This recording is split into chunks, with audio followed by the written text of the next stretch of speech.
Every year, I keep hummingbird feeders in the church courtyard. Hummingbirds are one of my favorite creatures of all of God's creation. I marvel at them.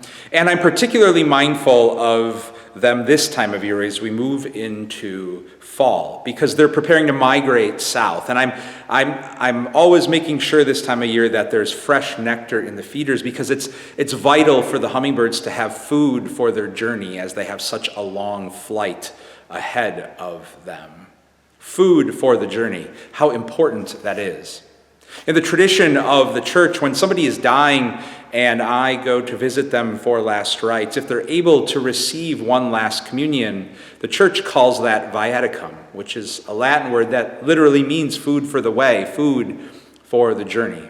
In truth, anytime we receive Eucharist, for those of us who practice following the way of Jesus, we receive food for the journey. And as central as it is, it should help us leave the Lord's table and see all the many other wonderful sources of holy food that feed us on our journeys of life and faith.